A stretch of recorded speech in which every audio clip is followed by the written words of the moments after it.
Radhe Radhe. Hello friends, Radhe Radhe, जय जय श्री राधे। आप सब लोग कैसे हैं? आपको पता ही है मैंने भागवत रहस्य पढ़ना प्रारंभ कर रखा है। कल हमने पूतना उद्धार, तन्नाव्रत उद्धार आदि पूरे कर लिए थे और आज हम भगवान श्री कृष्ण का नामकरण संस्कार एवं बाल लीलाओं के बारे में पढ़ना शुरू करेंगे। इसके काफ़ी सारे पेजेस हैं, तो ये 2 या 3 या 4 दिनों में पूरा होगा। आपसे अनुरोध है कि आप सहयोग करें और साथ में बने रहें। एक और चीज़, आज भगवान श्री कृष्ण जी की कृपा से थोड़ी सी खुशी मिली थी मुझे। मेरे 500 सब्सक्राइबर पूरे हो गए थे, लेकिन पता नहीं किसने अनसब्सक्राइब कर दिया, तो वो सब कुछ हट गया है। राधे राधे। आप लोगों से अनुरोध है, जो भी आप वीडियो आपको पसंद आ रही हो तो कृपया करके चैनल को सब्सक्राइब करें, वीडियो को लाइक करें और कमेंट भी करें। राधे राधे। नामकरण संस्कार एवं बाल लीला। गर्गाचार्य नामकरण विधि, नामकरण संस्कार संपन्न करने के हेतु आए। संस्कार से मन शुद्ध होता है, संस्कार से दोष नष्ट होते हैं। शास्त्र ने 16 संस्कारों का आयोजन किया है। आजकल तो प्राय सभी संस्कार भुलाए जा चुके हैं। हाँ, 2 संस्कार बाकी रह गए हैं, विवाह संस्कार और अग्नि संस्कार। बालक का जन्म होने पर जात कर्म संस्कार किया जाता है, किंतु अब तो बालक का जन्म प्रसूति गृह में होता है, सो जात कर्म विधि तो कैसे हो पाएगी? वहाँ मधुप्राशन विधि कैसे हो पाती होगी? डॉक्टर ना जाने क्या पिलाते होंगे। इसी कारण से संस्कारों का लोप हो रहा है। अन्नप्राशन, नामकरण, यज्ञोपवीत आदि 16 संस्कार बतलाए गए हैं। जीव की शुद्धि के लिए संस्कार आवश्यक हैं। आजकल सभी धार्मिक विधियों को गौण मान लिया गया है। केवल लौकिक आचारों को ही महत्व दिया जाने लगा है। ब्राह्मण से कहा जाता है, महाराज पूजा जरा जल्दी करा देना, सारे गांव में बारात को घुमाना जो है।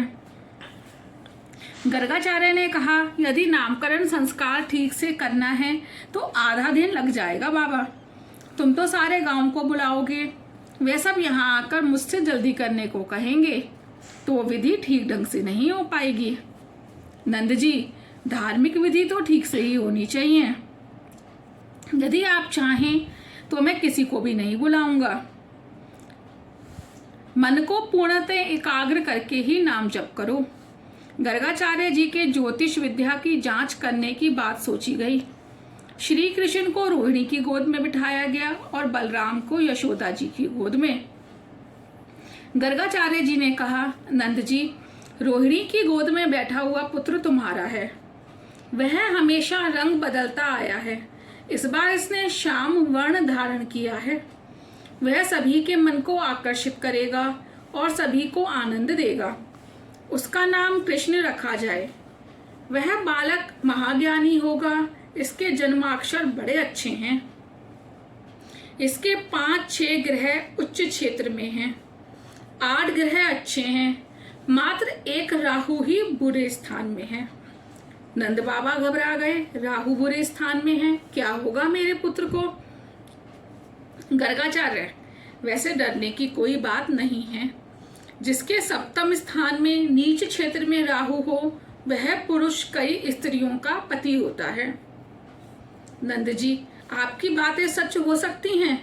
एक ब्राह्मण ने मुझे आशीर्वाद दिया था कि तेरा पुत्र 16,000 रानियों का स्वामी होगा।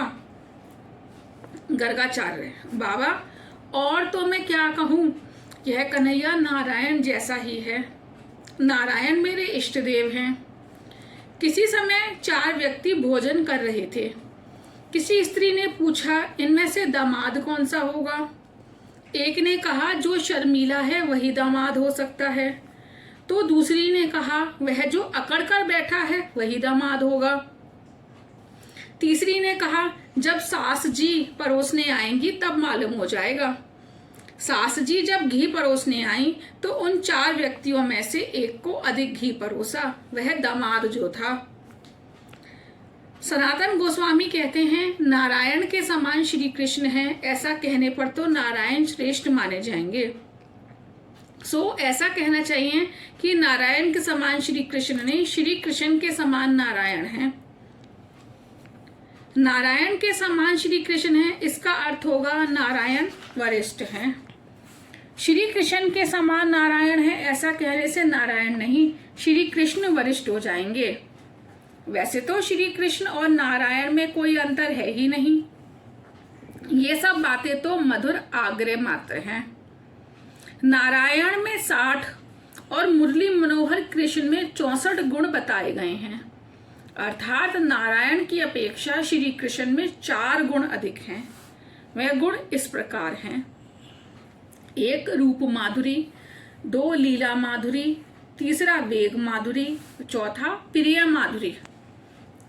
नारायण के 4 हाथ होने के कारण वह कुछ कुरूप से लगते हैं, अतः 2 हाथ वाले श्री कृष्ण श्रेष्ठ हैं। बैकुंठवासी नारायण राजा की भांति अकड़ कर खड़े रहते हैं, सो वे कुछ अभिमानी से लगते हैं। वे हमारे साथ बोलते भी नहीं हैं। कन्हैया में कोई अकड़ नहीं है, वह हम सबके साथ बोलता खेलता घूमता है, अतः हमारा कन्हैया ही श्रेष्ठ है। गोकुल में एक नववधु आई थी जो कन्हैया के दर्शन पाने के लिए बड़ी आतुर थी, किंतु उसकी सास उसे वहां जाने ही नहीं देती थी। आज जब वह जल भरने गई तो रास्ते में श्री कृष्ण का चिंतन कर रही थी। बाकी जुल्फों वाला मनमोहन, मस्तक पर मोर पंख, होठों पर बांसुरी, कानों में मकराकृति कुंडल और कटी पर पीताम्बर धारण किए हुए थे।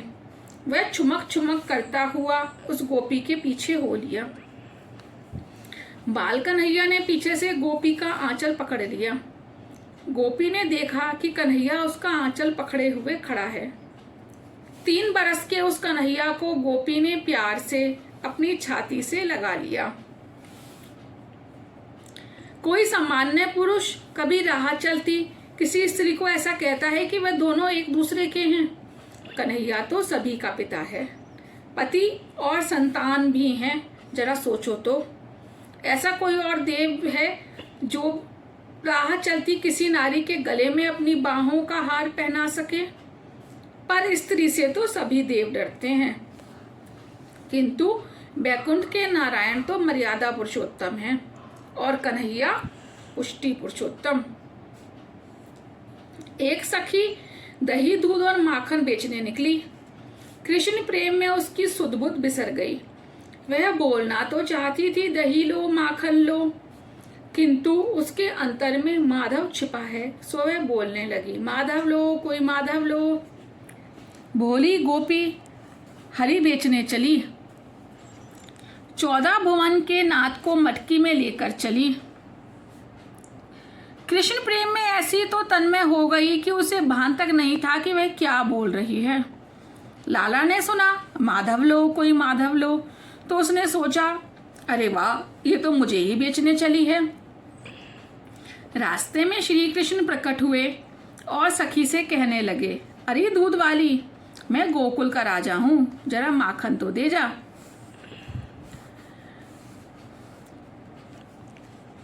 प्रेम का बाहुल्य होने पर सताने में बड़ा मजा आता है।